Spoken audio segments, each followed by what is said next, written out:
안녕하세요. 오늘도 노혜진 선생님과 함께 즐겁고 재밌는 역사 공부를 해보도록 하겠습니다. 이번 시간에 배울 단어는 6단원 현대세계의 전개입니다. 우리 교과서의 마지막 단락이 되겠습니다. 교과서는 170쪽부터 이제 본 내용이 시작이 되는데요. 우리가 앞서서 근대화 과정에 대한 서양, 동양에 대한 내용에 대해서 공부를 했었고요. 또 이 과정이 또 어떤 식으로 진행되어서 오늘날의 현대세계로 전개되었는지 같이 한번 보도록 하겠습니다. 자, 그러면 이제 본 내용 170쪽으로 들어가 보도록 하겠습니다. 170쪽에 처음 얘기가 나오는 게 제1차 세계대전과 러시아혁명에 대한 내용이 나옵니다. 앞에 있었던 내용과 연결을 짓는다면 앞에서는 서양의 강대국들이 제국주의를 내세워서 약한 나라를 공격해서 식민지로 삼게 되고요.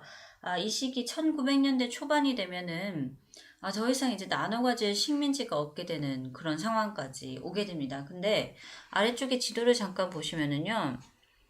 영국과 프랑스, 러시아는 아주 일찍부터 이 제국주의를 앞세워서 전 세계의 식민지를 만들어가고 있었던 나라들이고요. 빨간색으로 칠해진 독일, 이탈리아, 오스트리아, 헝가리 제국은 후발자예요. 뒤늦게 출발해서 식민지를 차지하려고 해봤더니 이미 거의 대부분의 식민지들이 영국, 프랑스, 러시아가 가지고 있는 경우가 많더라는 겁니다. 그래서 곳곳에서 이런 갈등들이 계속 일어나게 되는 내용입니다. 그래서 이것들을 먼저 여러분들이 이해를 해 주시고 기억을 해 주시면 되겠습니다. 가장 큰 충돌은 바로 옆에 있으면서 라이벌, 경쟁자였던 프랑스와 독일 사이에서의 갈등이 빈번하게 있었습니다. 교과서에서도 소개가 되어 있는데요. 독일은 프랑스를 누르고 통일을 일으킨 후에 정부 주도로 산업화에 힘쓰면서 프랑스를 밀어내고 삼국 동맹을 맺게 됩니다. 자, 그러면서 독일, 이탈리아, 오스트리아, 헝가리 제국, 그러니까 본인들하고 처지가 비슷한 나라들과 힘을 합쳐서 삼국 동맹을 맺게 됩니다. 이에 맞서 프랑스도 너네만 팀이냐? 나도 팀 맺을 거다 라고 하면서 프랑스는 러시아와의 협상을 맺게 되고요. 나중에 여기 영국이 추가가 됩니다. 산업화에 성공한 독일이 영국과 경쟁을 하게 되면서 나도 영국처럼 전 세계 식민지를 가지게 될 거야 라고 하면서 정책을 하나 벌이게 되거든요. 이 정책을 삼비 정책이라고 합니다. 그러자 삼시 정책을 추진하던 영국이 독일을 견제하기 시작을 하면서 프랑스, 러시아 또 협상을 맺게 됩니다. 그래서 결과 아래쪽에 지도와 같이 당시 유럽이 1900년대 초반 이렇게 삼국 세모, 파란색 세모의 협상팀과 빨간색 세모의 삼국 동맹팀으로 나뉘어져서 대립을 하게 됩니다. 자, 왼쪽에 보시면 3비 정책과 3시 정책에 대한 설명이 조그맣게 나오는데요. 바로 이 부분이 되겠죠. 3비는 독일을 얘기하고요. 3시는 바로 영국을 얘기합니다. 그래서 독일의 수도인 베를린, 그 다음에 터키, 비잔티움, 그 다음에 바그다드, 이라는 바그다드까지를 연결하는 철도를 놓기 시작을 하고요. 그렇게 된다면 예상하건대 이런 식으로 진행이 되지 않았을까 싶은데요. 그러면서 이 길을 따라서 세력을 독일이 확장하려고 했었던 그런 계획이 바로 뭐였다? 3비 정책이었다라고 기억을 해주시면 되겠습니다. 베를린의 약자 B를 떠올리면 이게 독일의 정책이었구나를 기억하실 수 있겠습니다. 자, 반면에 당시의 영국 같은 경우는요, 콜카타, 인도의 콜카타와 그 다음에 이집트의 카이로, 인도의 콜카타, 이집트의 카이로, 그 다음에 저기 아래쪽에 남아프리카 공화국의 케이프타운을 연결하려고 했었던 게 바로 삼시 정책이다라고 해서 삼시는 영국이 취했던 정책이구나라는 것을 기억을 해주시면 되겠습니다. 자, 일단 여기까지 간단하게 다시 한번 짚어보도록 할까요? 여기 내용이 좀 많죠. 먼저 첫 번째, 독일과 프랑스가 대립을 하고 있었다라는 거. 프랑스와 독일의 대립. 자, 그 다음에 두 번째는, 그러면서 이제 각각 이해관계가 맞는 나라들이 모이게 되죠. 삼국 협상 대 삼국 동맹으로 팀을 나누게 되고요. 세 번째, 이런 상황 속에서 당시 영국의 정책이었던 삼시 정책과 영국이라고 씁시다. 자, 반면 독일이 추진했었던 3비 정책이 팽팽하게 대립하고 있는 그런 관계였다까지 네, 먼저 기억을 해주시면 되겠습니다. 아래쪽에 교과서 아래쪽에는 이와 관련해서 계속 연결된 내용이 나옵니다. 이 동맹국가, 그러니까 파란색 네, 세모의 삼국 협상팀과 빨간색 세모의 삼국 동맹국이 곳곳에서 충돌합니다. 그 중에서 우리 교과서에 소개된 곳이 아프리카 북쪽에 있는 모로코라는 곳인데요. 이 모로코를 가지기 위해서 서로 파워게임을 하게 되는 겁니다. 모로코를 식민지로 독점하려고 했었던 나라가 바로 또다시 나오죠. 프랑스와 독일이 파워게임을 하는데 영국이 프랑스의 손을 지지를 해줘요. 들어줘버려요. 그러면서 독일이 밀려난 사건, 이게 모로코 사건 2차례나 있었습니다. 그러면서 이제 독일이 이를 가는 거죠. 감히 날 무시해. 뭐 이런 상황이 되었다라고 생각을 해주시면 되겠습니다. 다음 페이지로 가도록 하겠습니다. 자, 이런 와중에서요, 이제 뜨거운 감자, 유럽에서 가장 핫한 나라들이 바로 지금 교과서에 171쪽에 제시되어 있는 발칸반도라고 우리가 부르고 있는 동유럽의 국가들입니다. 보스니아, 세르비아, 헤르체고비나, 몬테네그로, 알바니아, 그리스, 불가리아, 루마니아, 오스트리아, 헝가리 뭐 이런 나라들인데요. 이런 나라들이 원래는 오스만 제국의 땅이었는데 오스만 제국 우리 앞에서 배웠죠. 세력이 약해지면서 이 지역의 실질적인 지배자가 없어져요. 여기 굉장히 이해관계가 복잡한 곳입니다. 그래서 힘 가진 나라가 이 나라들을 새로운 식민지로 장악하려고 하게 되는 거예요. 자, 그런 이 오스만 제국이 쇠퇴하는 틈을 타서 여기 보이십니까? 이 세르비아라는 나라, 네, 이 세르비아라는 나라가 오스만 제국이 쇠퇴하는 그 틈새를 타서 독립을 하고 당시에 위쪽에 있던 러시아도요. 자신들의 영역을 넓히기 위해서 이 발칸반도 쪽으로 또 진출합니다. 특히 이제 러시아는 우리 전부 다 사돈의 팔촌이다. 같은 민족이다. 범슬라브족이다. 슬라브족의 넓은 범위에 속한다라고 하면서 발칸반도 진출해서 자신에게 협력하기를 그렇게 얘기를 합니다. 자, 그러자 반대쪽에 있던 색깔을 좀 바꿔볼까요? 네, 오스트리아 헝가리 제국은 무슨 소리냐? 여기는 옛날부터 게르만족이 생활을 해왔다라고 하면서 게르만족을 다시 하나로 합쳐야 된다라고 하는 범게르만주의를 내세우면서 이 지역에 세력을 확장하려고 진출하게 됩니다. 이런 상황 속에서 굉장히 이해관계가 복잡한 나라들이 서로 충돌을 하게 됩니다. 그 중에서 아까 색깔을 바꾸겠습니다. 말씀드렸던 나라들 중에서 세르비아라는 나라를 주목해 주시면 되겠습니다. 이 세르비아라는 나라는 러시아 쪽에 가까워요. 그래서 슬라브주의에 해당한 종교도 비슷하고요. 민족도 비슷한 그런 국가입니다. 자, 그리고 이 세르비아라는 나라가 세력을 확장해 가는 가운데 바로 왼쪽에 있는 나라 보이십니까? 보스니아라는 나라가 있어요. 세르비아는 이 보스니아를 차지하고 싶어 해요.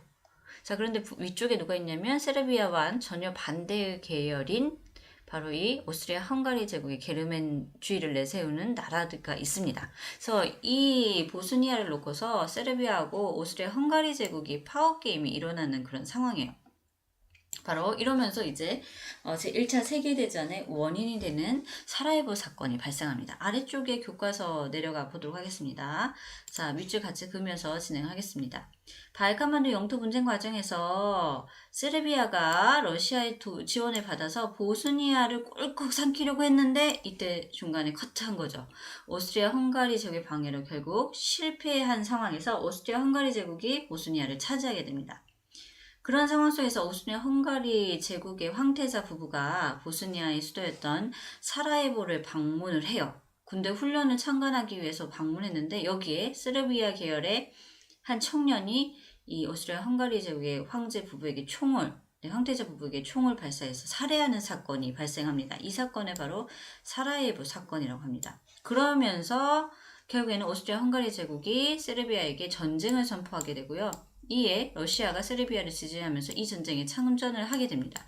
그러면서 걷잡을 수 없는 그런 전쟁의 소용돌이 속으로 들어가게 되는 거죠. 자, 여기 아래쪽에 교과서에도 나와 있는데요. 사라예보 사건을 계기로 오스트리아 헝가리 제국이 세르비아에 전쟁을 선포하고 세르비아를 지원하는 러시아 군대를 동원합니다. 방금 하나표를 그어서 확인했고요. 이에 여기에 플러스 알파로 독일도 이 전쟁에 러시아와 프랑스의 전쟁을 선포했고요. 영국도 독일의 전쟁을 선포하면서 제1차 세계대전이 시작이 됩니다.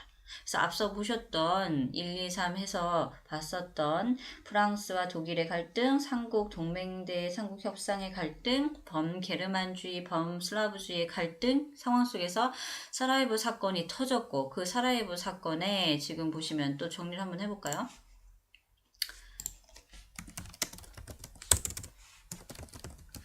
사라예보 사건이 발생을 합니다. 이 사라예보 사건이 터지게 되면서 결국에는 오스트리아 헝가리 제국과 세르비아를 돕던 러시아의 그런 싸움이 되는 것뿐만 아니라 여기에 플러스 알파로 더 붙게 되는 거죠. 이렇게 정리하겠습니다. 오스트리아 헝가리 대 러시아의 나라에 이렇게 갈등이 발생을 했다라고 보시면 되겠고요. 아래쪽에 보시면 이 나라들에 덧붙여서 독일이 그 다음에 영국이 이 전쟁에 뛰어들었다로 보시면 되겠습니다. 자, 아래쪽에 보시면 지도의 그 과정이 좀 더 잘 정리가 되어 있네요. 그리고 실제로 전쟁을 했을 때 연합군의 진로, 그 다음에 동맹군의 진로, 자, 동부전선, 서부전선에 대한 얘기가 나오거든요. 이거는 우리 교과서에도 좀 더 얘기가 더 나오는데요. 뒤쪽에 나와 있어요. 그림이 나와 있으니까 지도를 보시면서 좀 더 설명을 해 드리도록 하겠습니다. 자, 지금 보면은 여기에서 시작이 됐죠. 사라예보.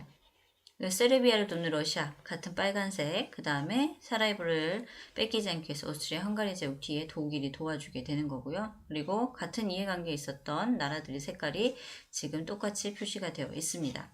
자, 보시면 아시겠지만 독일은 이 전쟁에 참전을 해서 오히려 이 오스트리아 헝가리 제국보다 더 열심히 전쟁의 주인공이 됩니다. 근데 보시면은 오른쪽에는 러시아가, 왼쪽에는 프랑스가 있어요. 그래서 양쪽을 같이 싸워야 되는 그런 상황이 됩니다. 자, 그래서 오른쪽에 있는 지역을 동부전선이라고 하고요. 왼쪽에 있는 지역을 서부전선이라고 해서 정신없이 양쪽으로 싸우게 됐던 나라가 독일이에요. 사실 이러면서 이제 독일이 힘이 빠지기도 하거든요. 자, 이러면 전쟁에 대한 얘기를 뒤쪽 페이지 통해서 좀 더 자세히 보도록 하겠습니다. 먼저 서부전선 아까 설명드렸죠. 자, 왼쪽에 있었던 곳에서는 프랑스, 영국, 연합군이 독일과 싸우고 있었고요. 동부전선 오른쪽에는 독일과 오스트리아, 헝가리 제국과 동맹군이 러시아군에 맞서 싸우고 있습니다. 양쪽 다 세력이 팽팽해서 계속 치고받고를 되풀이했었던 서부전선과 달리 동부 쪽에서는 독일이 굉장히 잘 싸우면서 러시아 내부까지 침투를 하게 돼요. 그러나 뭐 결정적인 그런 승리를 거둔 건 아니어서 전쟁이 굉장히 길어집니다. 특히 1차 세계대전은 유례가 없이 1914년부터 18년 4년에 걸친 그런 전쟁이었고요. 굉장히 길다 보니까 여러 그런 기록을 가지고 있습니다. 전쟁에 대한 피해도 가장 참혹했었던 전쟁 중에 하나가 되겠습니다. 자, 이렇게 지지부진한 전쟁을 끝내기 위해서요, 이제 각 나라들에서 신무기를 개발을 하게 되고요. 그 중에 독일은 해전에서 이제 코너에 몰리게 되자 무제한 잠수함 작전을 선언합니다. 이게 뭐냐면 바다에 떠 있는 모든 배를 다 공격을 하겠다는 얘기예요. 자, 그렇게 되자 이 당시 전쟁에 참여하지 않았던 미국 선박까지 공격을 당하게 돼요. 그래서 지금 보시면 특히 그 중에 크게 사건 이슈가 됐던 게 뭐냐면 독일의 공격을 받아서 영국의 여객선을 타고 있었던 미국인 128명이 죽어요. 그리고 이 배에는 그 사람 외에도 한 12,000명, 1,200명이 타고 있었다가 모두 다 사망하는 사건이 발생을 하게 됩니다. 이에 이제 미국도 더 이상 전쟁을 뒷짐지고 볼 수 있지 않겠다라고 선언을 하면서 전쟁의 군인들을 모집하는 홍보 포스터를 만들게 되고 전쟁에 참전을 하게 됩니다. 미국은 독일의 전쟁을 선포하고 연합국으로서 참전을 하게 되는 거죠. 이런 전쟁 과정 중에 러시아는요, 계속 이제 영토를 뺏기다가 독일과 단독 조약을 체결해서요, 동부전선에서 더 이상, 이탈하게 됩니다. 그래서 더 이상 이제 동쪽은 독일이 신경을 쓰지 않아도 돼요. 러시아의 전쟁을 잠깐 멈춘 상태예요. 그러면서 다시 서쪽에서 이 프랑스와 영국에 맞서서 엄청나게 전쟁을 계속 진행했지만, 실패가 더 많았고요. 미국이 전쟁에 끼어들게 되면서 동맹국이 쓰러져 가게 됩니다. 그래서 협상국 쪽에 힘이 실리게 되면서 독일 내에서도 이제 불안한 기운이 커져가게 되고 결국 독일 내부에서 혁명이 일어나 황제가 통치하던 재정이 무너서게 되고요. 새로 정부가 들어섰고 이 정부가 연합국과 더 이상 전쟁을 하지 않겠다라는 휴전조약을 체결하게 됩니다. 그러면서 1차 세계대전이 1918년에 끝이 나게 되는 거예요. 자, 요 과정이 1차 세계대전의 전개 과정이고요. 아래쪽에 같이 한번 보실게요. 이 전쟁으로 인한 여러 가지 변화가 지금 제시가 되어 있습니다. 제1차 세계대전 후 유럽은 이 4년 동안의 전쟁으로 국력이 많이 소진된 반면에 뒤늦게 전쟁에서 참전했던 그것도 승전국 쪽에 참전했던 미국과 일본은 전쟁의 무기를 만드는 그리고 물건을 지원해서 파는 전쟁 특수를 맞아서 돈방석에 앉습니다. 그래서 미국은 세계 제1의 공업 생산국이자 유럽에게 돈을 빌려준 국가로서 그리고 전쟁이 끝나자 미국 대통령 우리 앞에서 3.1 만세운동할 때도 나왔었죠. 윌슨 대통령이 14개조 평화 원칙을 제안하고 전후 처리를 이끌었습니다. 그래서 미국이 1차 세계대전 뒤에 다시 교통정리를 하게 되는 거죠. 자, 뒤늦게 이제 미국을 따라서 일본이 승전국이 되면서요. 중국과 태평양에서 누렸던 서양 강대국들, 특히 일본은 독일이 가졌던 특권을 거의 다 그대로 이어받았어요. 그래서 갑자기 빠르게 이렇게 전 세계에서 강대국 대열에 합류하게 된 케이스입니다. 너무 일본이 빠르게 성장하게 되자 미국은 워싱턴 회의를 열어서 일본을 견제하기 시작을 해요. 이 회의에서는요, 일본의 견제와 더불어서 중국의 주권과 영토를 지키도록 약속을 하게 됩니다. 그러면서 일본은 중국을 완전히 장악하지 못하고 뺏기게 돼요. 그리고 군대도 미국이 제한을 둬서 아래쪽에 보시다시피 미국과 영국의 국가들은 미국과 영국에 비해서 60% 정도의 군대만 유지할 수 있도록 제한됐던 여러 가지 회의의 내용이 바로 이 워싱턴 회의에서 진행이 됐다라는 사실을 보시면 되겠습니다. 아래쪽에 보시면 각 국가별로 이제 보유 비율이 항공모함, 전함 등의 전쟁에 사용되는 군비의 비율이 표시되어 있습니다. 자, 그 다음 오른쪽 173쪽의 내용은요, 이 1차 세계대전에 대한 조금 더 자세한 내용들이 등장했는데요. 정말 온 힘을 다해서 싸웠던 총력전이었다. 정말 전후방에 구분 없이 모든 인력과 자원을 총동원하는 그런 싸움이었다. 남자들은 이제 전선에서, 최전선에서 전쟁을 했었고요. 후방에서는 군수 물자를 생산하게 되는 거죠. 또한 전쟁에 필요한 무기와 식량, 보급품을 조달하는데 모든 생산수단이 다 동원이 됐고요. 특히 참전국들이 식민지의 것들을 갖다 쓰게 되면서 식민지인들의 고통이 엄청나게 컸었다라는 사실도 같이 기억을 해주시면 되겠습니다. 아래쪽에 자료 2번은 이 1차 세계대전에서 전쟁에서 승리하기 위해서 각국에서 만들었던 신무기에 대한 그런 사진입니다.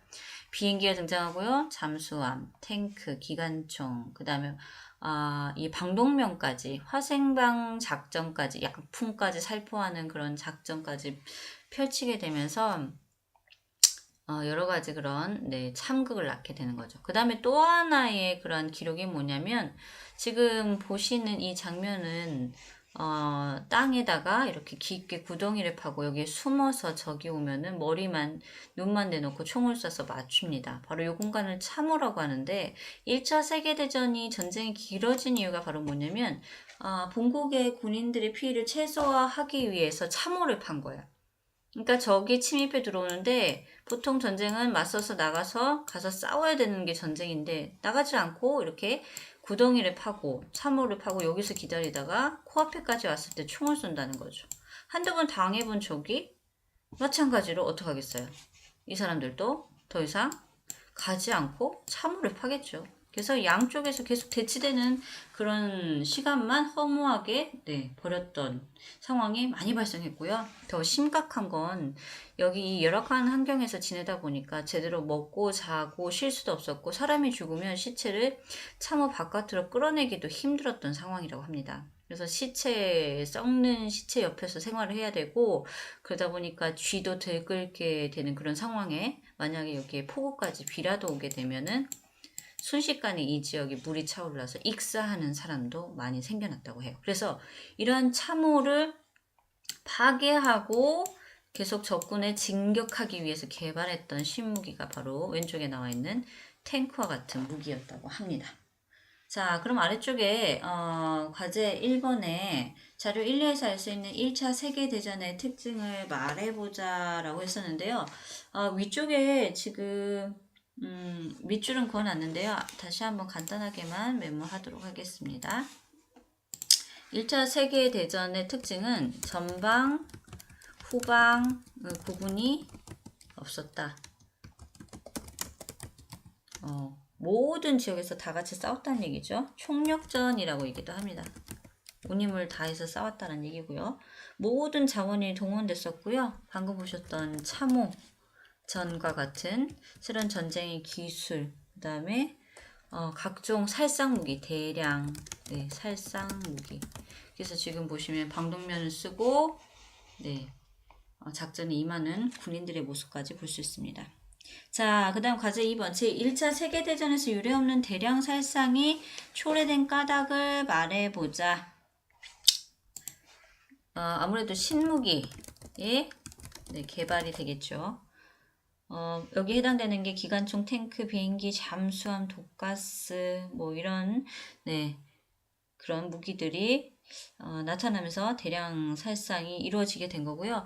참고로 그래서요, 지금 1차 세계대전의 정확한 통계는 아니지만 대략적인 통계로는 사상자 수만, 사망자 수만, 1000만 명 이상이 사망했다라고 알려지고 있고요.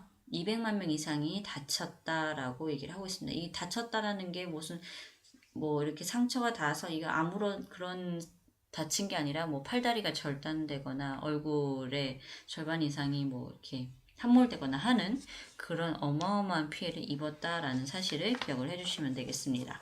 자, 일단 1차 세계대전에 대한 설명은 여기까지입니다. 수고하셨습니다.